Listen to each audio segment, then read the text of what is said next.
A young Brahmin named Subha is walking through the gates of the Jetavana monastery in Savatthi. He is well educated. He comes from a good family, and he has a question that will not let him sleep. Why are some people born into wealth and others into poverty? Why do some children die before they learn to walk, while others live to see their grandchildren? Why are some brilliant and others slow? He believes he already knows the answer. Punishment, reward, a cosmic system that keeps accounts, tallying up what you did in your last life and handing you the invoice in this one. And you are always on trial. He is about to sit down in front of a man who will tell him something completely different. But before we get to what the Buddha said to Subha, hold this in your mind. Somewhere on a road outside Savatthi, right around this same period, a man is hunting. He has a necklace made of human finger bones, 999 of them. He needs one more, and he will kill anyone he meets on that road to get it. We will come back to him, but not yet, because first you need to understand something about the word karma, a word you have almost certainly been using your entire life, and almost certainly been using wrong. This is not a story about cosmic justice. This is not a story about earning your way to a better life. This is not a story about a universe that keeps score. This is a story about what actually happens inside your mind every time you choose. So Subha sits down and he asks the Buddha directly, why are human beings so different from one another? Why the inequality? Why the randomness? And the Buddha does not say what Subha expects. He does not talk about a divine scorekeeper. He does not talk about a cosmic court. He says something much simpler and much harder. He says, beings are the owners of their actions, heirs to their actions, born of their actions, related to their actions. They have their actions as their refuge. That is from. And if you read it carefully, you will notice what is missing. There is no. He says your actions shaped it. And that distinction, that tiny shift in framing, changes everything. But here is where it gets remarkable, because the word kamma, say it kamma, 2 syllables, did not mean what you think it meant. Not originally. Performing the right sacrifices, saying the right prayers, following the right ceremony. Kamma was a transaction between you and the gods. And what he found is that the Buddha did something radical, so radical, that we are still misunderstanding it. 2,500 years later, the Buddha took the word kamma and redefined it. He stripped out the ritual. He stripped out the gods. And he replaced them with a single word. Cetanā, say it, Cetanā. Intention in the Nibbatika Sutta, Anguttara Nikaya, 663. The Buddha says it plainly. It is intention that I call kamma. Having intended, one acts by body, speech, and mind. Stay with me, because this is the sentence that most popular explanations of karma skip right over, and it is the most important sentence in the entire teaching. The Buddha is not saying that the universe watches what you do, and rewards, or punishes you later. He is saying that the quality of your intention, right now, in this moment, is the action that matters. Not the outcome, not what happens to you next week or next lifetime. The intention itself, that is kamma. You have probably heard the phrase, what you think you become. It is all over the internet, attributed to the Buddha. It is on coffee mugs. It is on Instagram posts with sunset backgrounds, and it is not quite what the Buddha said. What the Dhammapada actually says, in its opening verses, is this mind is the forerunner of all actions. All deeds are led by mind, created by mind. If you act with a corrupt mind, suffering follows, as the wheel of the cart follows the hoof of the ox. If you act with a clear mind, happiness follows, like a shadow that never leaves. Notice the difference. The internet version sounds like a wish. Think positive thoughts, and good things will happen to you. The actual version is sharper than that. It is not about positive thinking. It is about the quality of intention behind every action you take. And it carries a warning. If the intention is corrupt, if it is driven by greed, or hatred or self-deception, suffering follows, not as punishment, as consequence, the way a wheel follows an ox. Mechanically, naturally. Without anyone deciding, it should. Now, here's the part nobody tells you. The part that demolishes the punishment model completely.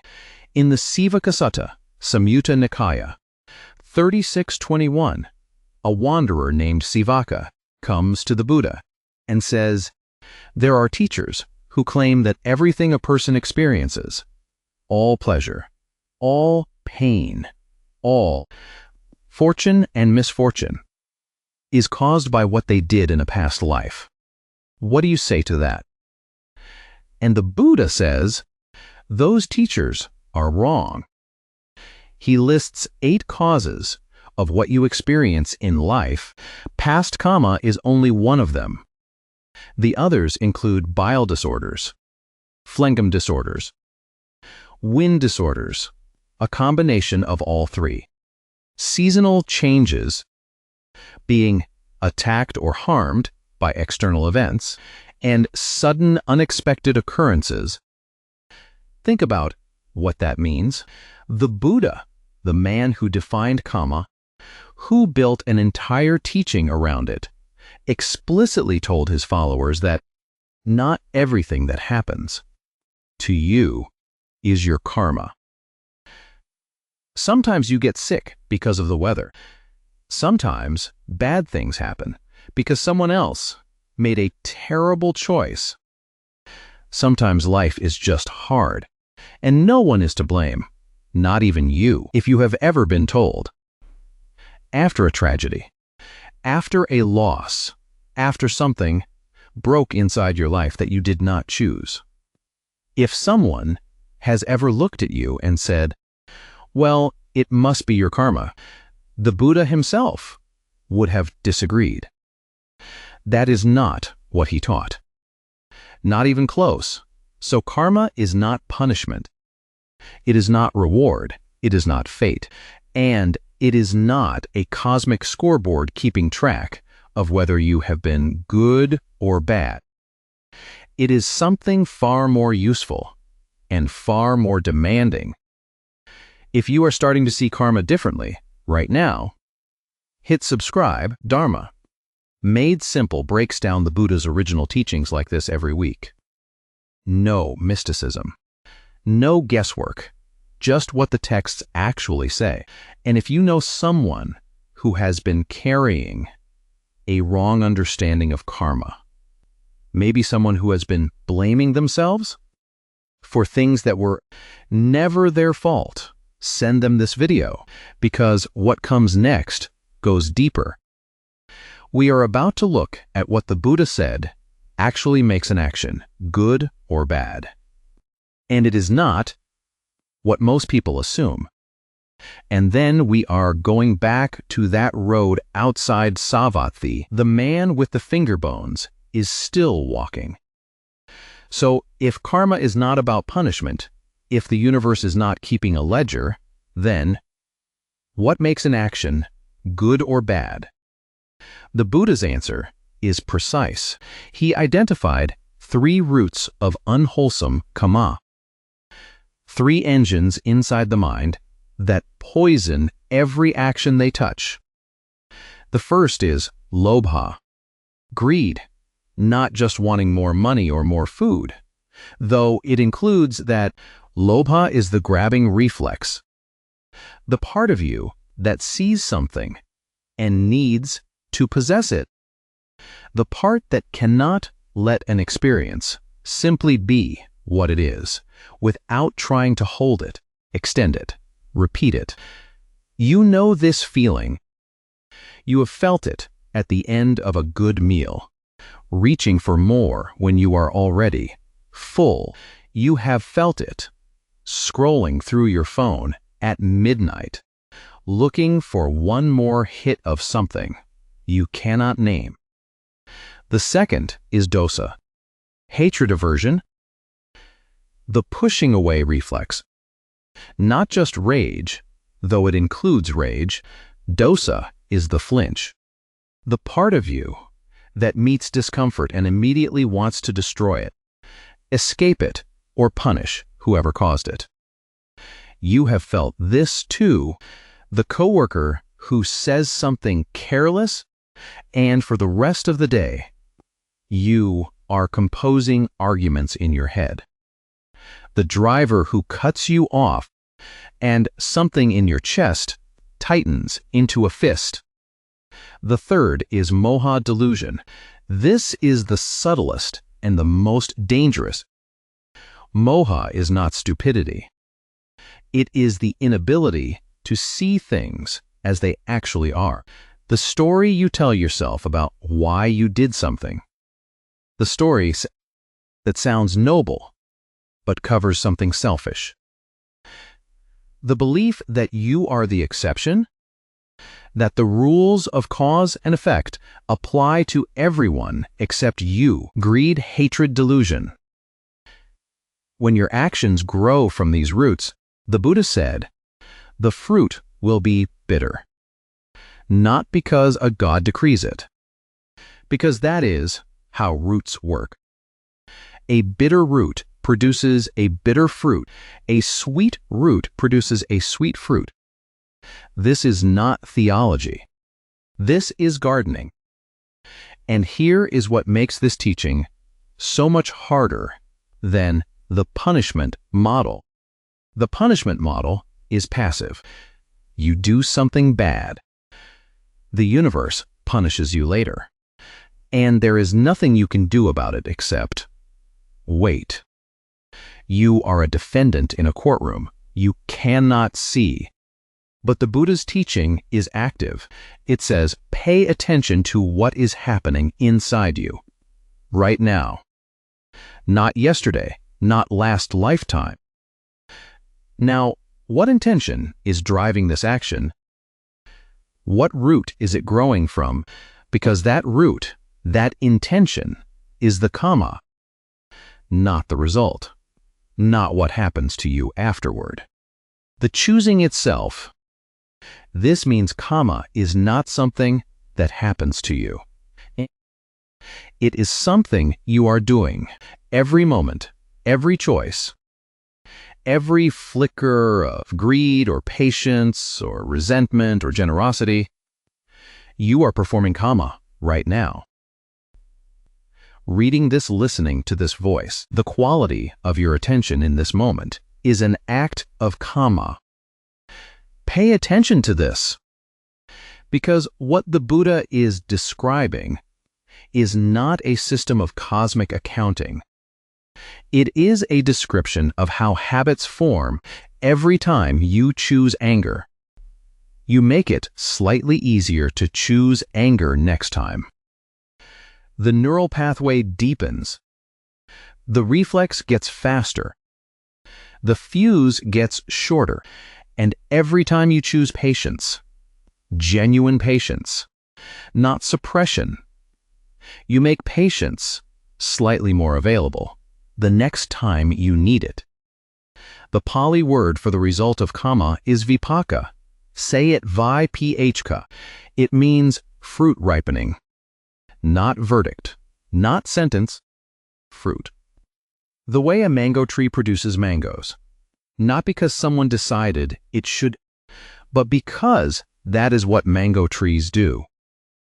And this is where the teaching turns, because if kamma is mechanical, if it is cause and effect, not judgment, then something extraordinary follows.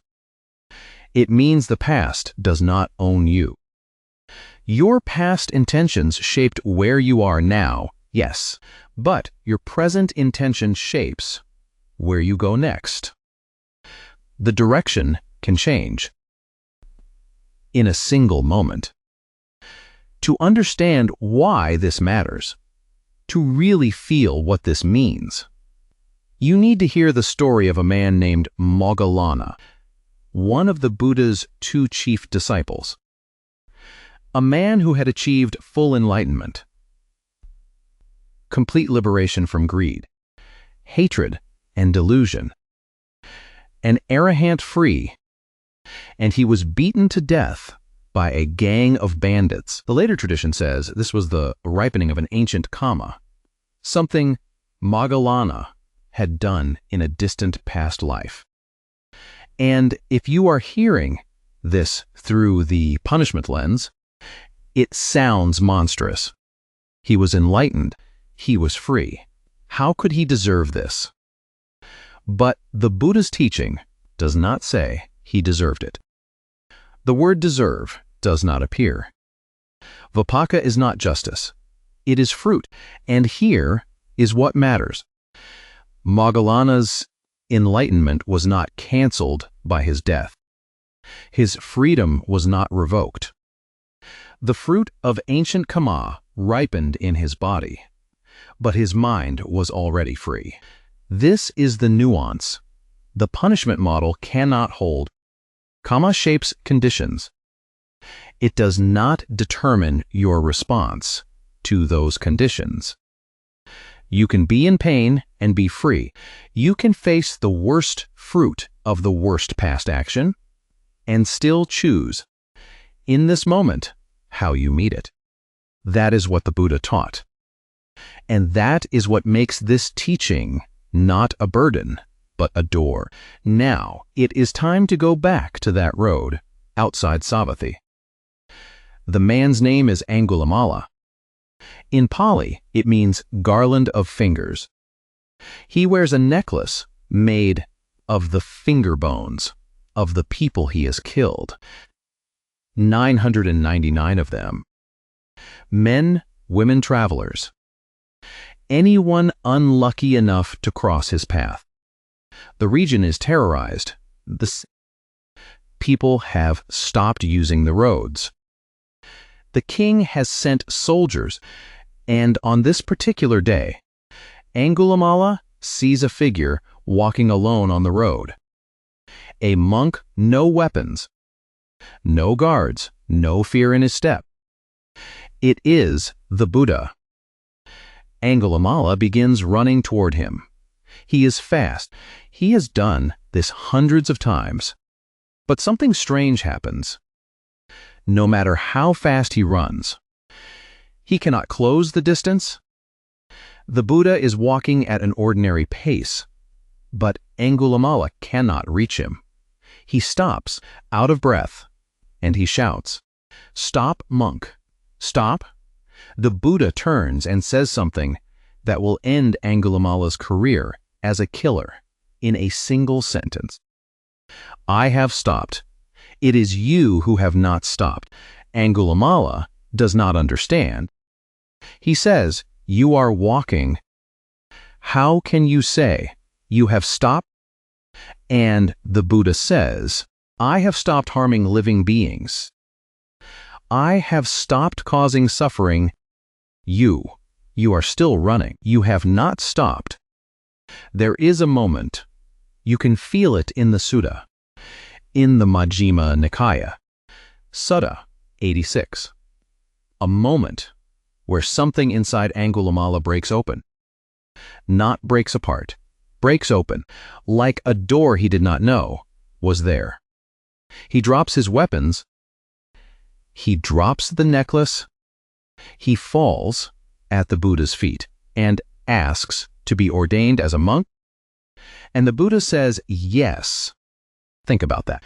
Think about what the punishment model of karma would say about this man. 999 murders.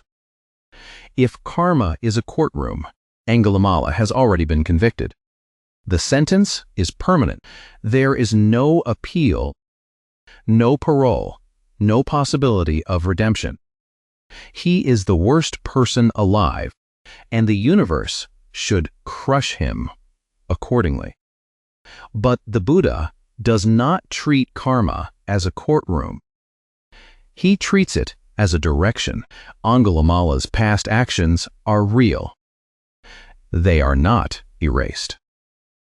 They are not forgiven by some cosmic authority. The vipaka, the fruit, will ripen, and it does. Later, when Angulimāla walks through a village as a monk, people throw rocks at him.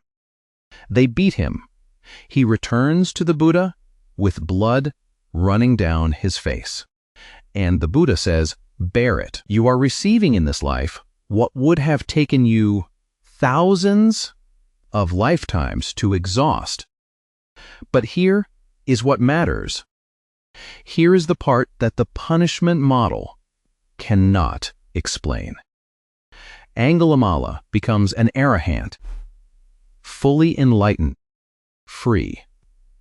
A man who killed 999 people achieves the same liberation as Sariputta, the wisest disciple, the same freedom as the Buddha himself. If karma were punishment, this would be impossible. If the universe were a courtroom, the verdict would be sealed. But the Buddha never taught a courtroom. He taught a process, a living, breathing, moment by moment process in which the direction of your intention matters more than the weight of your history. And this is not just ancient wisdom. This is something modern science is confirming from a completely different direction. At the University of Wisconsin-Madison, the neuroscientist Richard Davidson has spent decades studying what happens inside the brains of long-term meditators. What he and his team have found, that when his team mental training, is that repeated mental training, repeated intentional practice, physically changes the structure of the brain. New neural pathways form. Old ones weaken. The brain is not fixed. It is not sentenced to remain what it is. It reshapes itself according to what you practice. This is called neuroplasticity. And it is, in the most literal sense, the neuroscience of kamma. The Buddha said, your intentions shape your future. Not as metaphor, not as poetry, as mechanism. Every time you choose patience over anger, you are not just making a moral decision. You are physically strengthening the neural circuits that make patience more available. Next time, every time you choose generosity over grasping, you are literally rewiring your brain. The seed you plant is the tree you grow. And now we can see it on an MRI. Kamma is not a courtroom. Kamma is not a ledger. Kamma is not the universe watching you from a distance and keeping score. Kamma is you choosing right now. And that choice is building the mind you will carry into the next moment, and the next, and the next. There is one more person you should know about. His name is Ashoka. 2 centuries after the Buddha's death, Ashoka ruled the Mauryan Empire, the largest empire the Indian subcontinent had ever seen. And in the year 261 BCE, he ordered the invasion of Kalinga. The war killed over 100,000 people. The rivers, according to the edicts Ashoka himself later carved into stone pillars, ran red, and then Ashoka stopped. He did not stop because the universe punished him. He stopped because something's inside him shifted. He saw what his intentions had produced. He felt the weight of it, and he chose differently. He became a Buddhist. He built hospitals for humans and for animals. He planted trees along roads so travelers would have shade. He sent teachers across Asia to share the Dharma. He carved the Buddha's teachings into stone pillars, and some of those pillars are still standing today. 2,300 years later, Ashoka's past kamma did not disappear. 100,000 deaths do not vanish because you feel remorse. But his present intention changed everything that came after.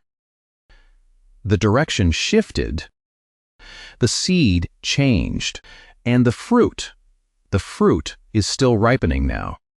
Every time someone reads the Dharma that Ashoka's missionaries carried to Sri Lanka, to Thailand, to Myanmar, to the world that is kamma. Not punishment, not reward. Direction, and directions can change. So here is what the Buddha actually taught about karma. 3 things to carry with you. First, the word karma, kamma in Pali, does not mean cosmic punishment. It means intentional action. The Buddha redefined it 2,500 years ago, stripping out the rituals, stripping out the gods, and replacing them with a single insight. It is intention that I call kamma. What matters is not what happens to you. What matters is what is happening inside you when you act. And the Buddha himself said explicitly, clearly in the Sīvaka Sutta, that not everything you experience is the result of past karma. Sometimes life is just hard. Sometimes the weather makes you sick, and no one is to blame. Second karma is not something that happens to you. It is something you are doing right now. Every intention you hold, every flicker of greed or patience, resentment or generosity, is shaping the mind you will carry into the next moment. This is not metaphysics. This is how habits form. It is the next choice you make. Today, this afternoon, in the next conversation you have with someone you love. Third, if this corrected something you had been told before, hit like, subscribe to Dharma. Made simple. We go back to the original texts every week to show you what the Buddha actually said, not what the internet thinks he said. Share this with someone who needs to hear it, and hit the bell so you do not miss what comes next.